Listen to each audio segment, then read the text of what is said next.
안녕하세요, 쿠로가입니다. 제가 인텔 맥미니 2018 기본형을 사용하고 있는데요. 벌써 5, 6년째 사용 중인 이 맥의 용도는 블로그를 하거나 유튜브 영상을 만드는 것입니다. 전 FHD 화질의 영상만 만들기 때문에 사실 이 정도 사용이면 충분합니다. 하지만 업글 욕심 때문에 망했습니다. 제가 지난번에 8기가 램을 가진 애를 32기가로 업그레이드 시키면서 실수로 펜 소켓이 뜯어지는 아픔을 겪었습니다. 임시로 외부에 전원을 연결하면 팬이 제일 세게 돌게, 그리고 끊으면 아예 안 돌게 해서 연명하고 있었습니다. 맥을 켜고 영상을 제작하다 보면 온도가 70도 이상 올라가는데, 이때 팬을 풀 가동시켜서 38도로 낮추면서 사용하고 있습니다. 근데 문제는 팬 소리가 너무 시끄럽다는 겁니다. 특히 제 목소리를 녹음하려고 하면은 바람 소리가 자꾸 들어가서 짜증이 많이 납니다. 그래서 어쩔 수 없이 M4 맥미니를 사서 이 문제를 해결하고자 합니다. M4 맥미니 기본형 스펙에 대해서 한번 알아보겠습니다. 10코어 CPU, 10코어 GPU, 그리고 16기가 통합 메모리가 들어가 있고요. 256 SSD 저장 장치, 그리고 16코어의 뉴럴 엔진, 그리고 전면에는 USB-C 포트 2개랑 헤드폰 잭, 후면에는 썬더볼트 4 3개, 그리고 HDMI 포트, 기가비트 이더넷 포트가 있습니다. 애플은 램 크루즈라고 불립니다. 2018년 맥미니부터 M2 맥미니까지 기본형은 무조건 램이 8기가로 고정했었는데요. 이번에 애플 인텔리전스 AI가 탑재되면서 램이 많이 소모됐는지 기본 램을 16기가로 세팅을 해주었습니다. 가격도 89만원으로 환율도 높은데 거의 변경 없이 해주었습니다. 그래서 지금 M4 맥미니 기본형이 가성비를 보여주고 있는 것입니다. 몇 년 전에 SSD도 128기가에서 256으로 세팅이 바뀌었는데, 이번엔 좀 512기가로 해주지 않을까 하는 기대감이 있었습니다만 좀 아쉽습니다. 256기가를 한 단계 올리려면 30만원이 추가가 됩니다. 요즘 하이닉스 1테라가 10만원도 안 하는데 30만원 더 내고 사야 된다면 저는 안 사겠습니다. 그냥 외장 SSD 하나를 더 추가하는 게 더 이득인 것 같습니다. 저는 11월 20일 애플 공식 홈에서 주문을 했습니다. 원래는 12월 초에 배달될 예정이었는데 11월 27일에 배달이 완료되었습니다. 애플 공홈에서 구입하면은 외국에서 DHL로 인천공항으로 집하되고, 그 다음에 서드파티인 다다글로벌에서 우체국에 의뢰해서 배달을 해줍니다. 쿠팡이나 학생복지몰에서 구매한 것보다 공홈이 빨라서 기분이 좋았습니다. 퇴근하고 집에 오니 맥미니가 도착해 있었습니다. 정말 박스가 너무 작더라고요. 하단에 초록색 화살표로 밀봉되어 있는 걸 떼어내고 윗상자를 들어 올리면 우리가 그렇게 기다리던 맥미니가 보입니다. 윗면에 정말 아름다운 모습의 맥미니에 감격했습니다.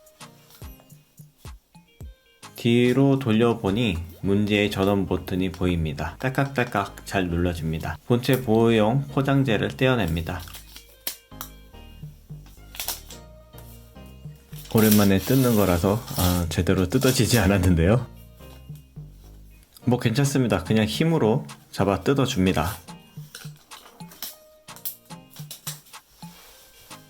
전원 버튼이 보이니까 계속 저도 모르게 누르게 되네요.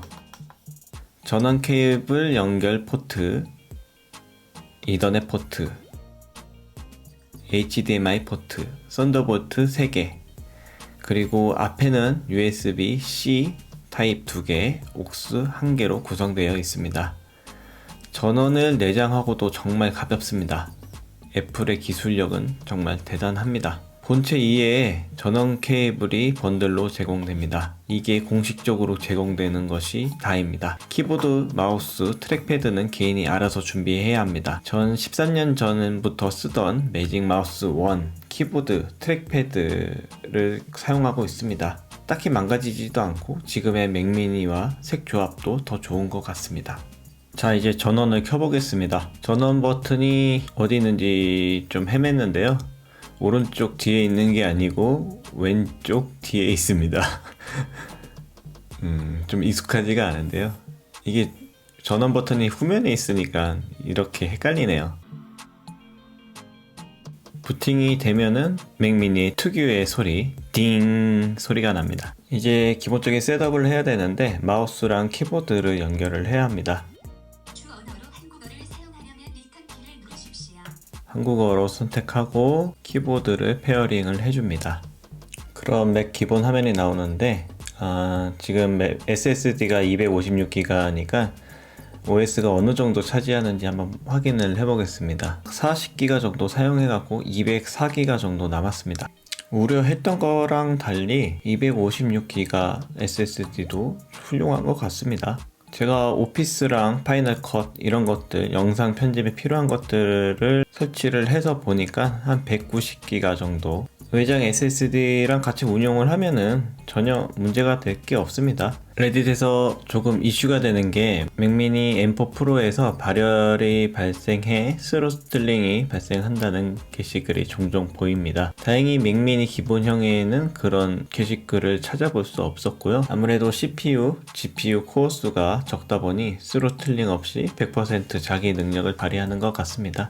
다음은 맥미니 깡통 전력과 열 출력을 나타내는 것인데요. 프로 버전에 비해서 절반 수준입니다. 폼팩터가 동일한데 열 배출은 절반 수준이니까 적어도 기본형에 한해서는 발열 이슈는 없을 것 같습니다. 실제로 제가 지금 파이널 컷 편집을 하고 있는데 인텔 맥미니에서는 엄청 뜨거웠거든요. 지금 요 M4 맥미니에서는 만져봐도 차가워요. 전혀 발열이 일어날 것 같지는 않습니다. 자, 오늘은 새로운 M4 맥미니 기본형에 대해서 알아봤습니다. 놀라운 처리 속도를 보여주고 있어서 저는 대단히 만족하고 있습니다. 한 제 패턴으로 보면은 10년 정도 사용하지 않을까 그렇게 예측을 하고 있습니다. 오늘 영상은 여기까지입니다. 시청해 주셔서 감사합니다.